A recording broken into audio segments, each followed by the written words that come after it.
Throughout history, the coverage of serial killers by the media has always been driven by the competitive nature of the business. When the media discover a case they can milk for weeks, months, and at times even several years, the motivation for the news transposes from reporting the facts to sensationalizing and mystifying the killers. Time and again, the media exaggerated details and at times completely manufactured stories to gain competitive edge over their rivals.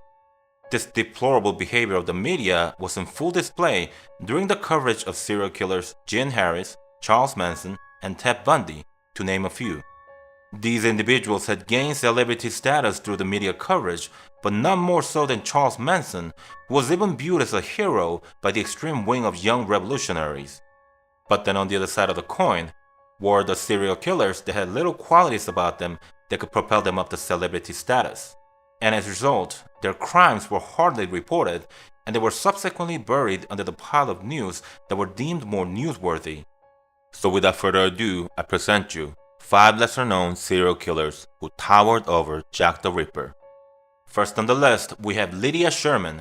Lydia began her killing spree in the mid-1860s, starting with her first husband and his 5 children from his previous marriage. Instead of divorce, she decided that murder would be a cheaper alternative, so she went on to poison the entire family with arsenic. Soon after, she married a wealthy farmer, and she quickly realized there was a more convenient and faster way to gain access to his wealth. About a year into their marriage, Lydia prepared a bowl of clam chowder for her husband, which ended up being his last meal. But wealth and freedom, not often enjoyed by women of this time period, wasn't enough to appease this psychotic killer, as her killings were driven by the pure pleasure of it, more so than monetary gain resulting from them. For what was to be her last murder before the arrest, she married again and killed her husband and her 2 stepchildren with the use of her choice killing recipe, the arsenic-spiked hot chocolate. In spite of the heinous crime she committed, she was spared from death penalty due to a Victorian rule against executing women, and she was sentenced to life in prison in 1871. Our second serial killer went by the name of Cornelius O. Pearson, an A.R. Weaver to his victims, but his real name was Harry F. Powers. He was born in the Netherlands in 1892, and he emigrated with his parents to the United States in 1910. His father was a poor farmer, but Harry had aspirations for bigger and better things in life. In 1927, he responded to a Lonely Hearts ad posted by his would-be first wife, Luella Strother. He went on to capture her heart and later married this wealthy woman who owned a farm and a grocery store. It didn't take long for Powers to come to a realization that it was crafty at the art of seducing women, so he proceeded to post fake ads on Lonely Hearts in spite of the fact that he was already married. During the later stage of his investigation, the police had discovered that Powers was receiving 10 to 20 letters on a daily basis in response to his ad on Lonely Hearts. Powers soon set his sight on his first target, a widowed mother of 3 children named Asta Eicher. He seduced Eicher and convinced her to join him at a remote cabin in the small town of Quail, Virginia. Once at his cabin, he starved and tortured Asta Eicher and her children until their death, but his greed and thirst for killing didn't stop there. He would soon work on another responder to his Lonely Hearts ad, Miss Dorothy Lemke of Northborough, Massachusetts. He somehow convinced her to withdraw $4,000 from her bank account, and with the money in his hand, he took her to his remote cabin as well.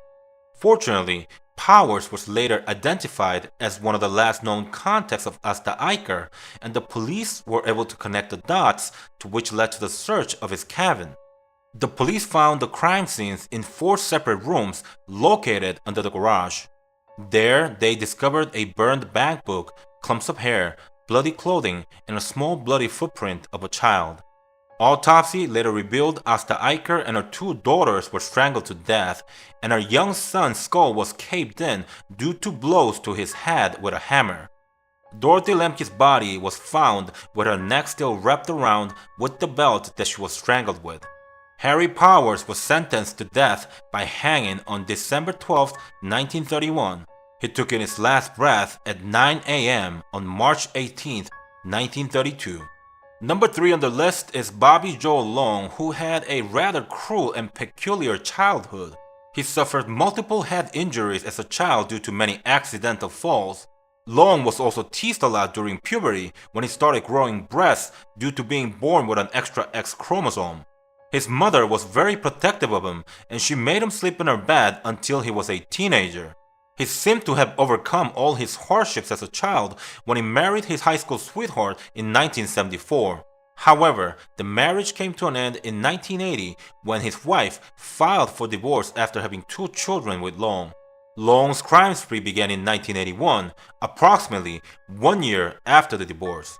For his crimes, he would use the classified ads for small appliances to find his potential target.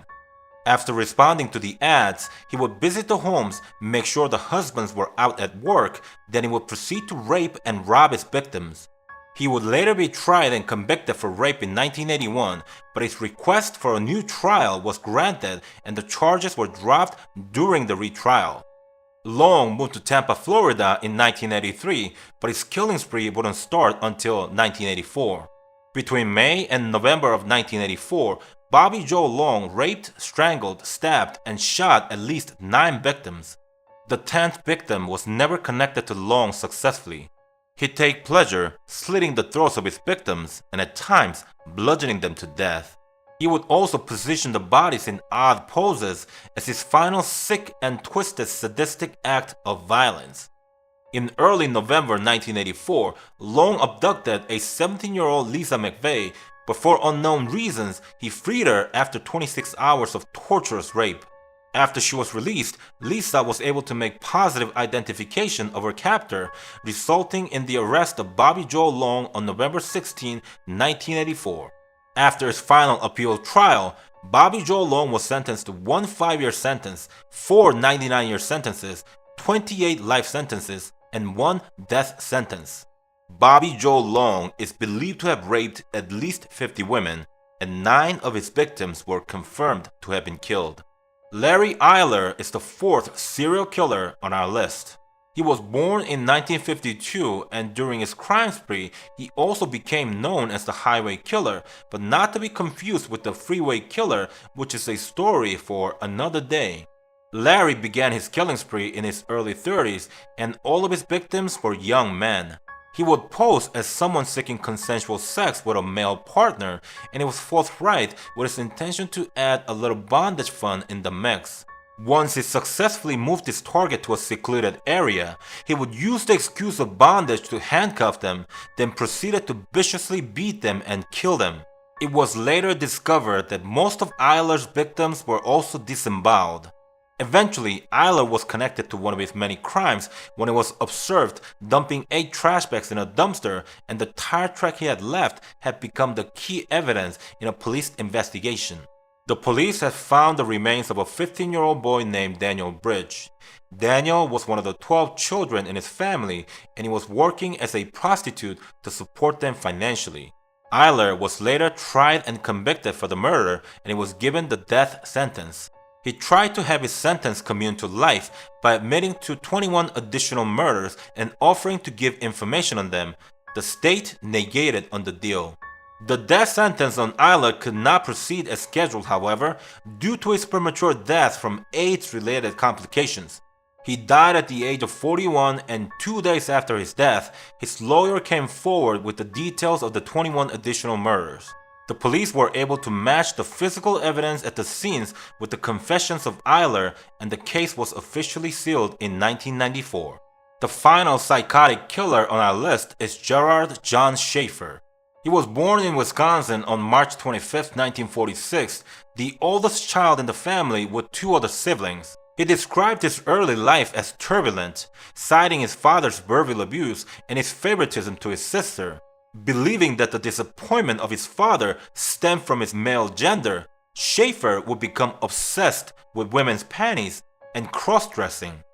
His troubling behavior started surfacing from early on in his life, as he killed animals for fun and he took pleasure hurting himself by tying himself to a tree.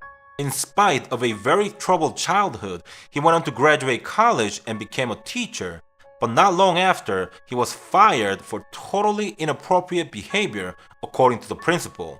Schaefer married Martha Fogg in 1968, but she filed for divorce in 1970, citing extreme cruelty. To make a living, he applied to become a police officer, but was subsequently denied for failing a psychological test. However, in a bizarre sequence of events, the police department in a small town of Wilton Manors hired him anyways. Schaefer was on patrol on July 21, 1972, when he picked up two teenage girls who were hitchhiking. He abducted the two girls and took them to some remote woods where he drew his service pistol and threatened to kill them or sell them as sex slaves. He received a call from his station during the assault, so he tied the girls up on a tree and vowed to return for them. Upon Schaefer's leaving, the girls escaped the bonds and went to the nearest police station, which happened to be the precinct their abductor was stationed at. Schaefer tried to make up a story about trying to teach a lesson to the young girls about the dangerous method of their travel, but his superior didn't believe him and he was arrested on sight. Soon after the arrest, Schaefer posted bail and was released. On September 27, 1972, 2 months after his release, Schaefer abducted, tortured, and murdered 17-year-old Susan Place and 16-year-old Georgia Jessup. In December of that year, Schaefer took the stand for the abduction of the two young girls who escaped his clutch during his service as a police officer. He got away with a paltry 1-year sentence due to a plea bargain as he pleaded guilty for one charge of aggravated assault. However, 6 months into serving his prison sentence, the police had discovered the decomposing remains of Susan Place and Georgia Jessup. Forensics were able to identify that the girls were at some point during their capture tied to a tree, and the police were able to connect the murders to Schaefer. The police stormed the estate of Schaefer after obtaining a search warrant and found a notebook that contained detailed description of Schaefer's killings. They were also able to recover various items belonging to several victims. One of the items was a collection of teeth of one of the victims. It is believed that Schaefer was responsible for the murders of at least 30 women during his killing spree. Schaefer was found guilty for the murders of Susan Place and Georgia Jessup in October of 1973. He was given 2 life sentences. He subsequently appealed his conviction, but all his appeal requests were rejected. On December 3, 1995, Schaefer got what many thought was what he deserved in the first place. He was found dead in his cell, stabbed to death by a fellow inmate, Vincent Rivera. And that's it for this episode of Cannibals and Serial Killers. I do apologize for my poor narration. I've come down with a cold, so I've tried my best to not sound like Mickey Mouse due to my congestion, but I know I still sound pretty bad. In any event, I hope you all enjoyed the video in spite of my narration, and if you want more contents like this, don't forget to subscribe and thumb up the video. I'll see you on the next episode. Thanks for watching. Stay safe.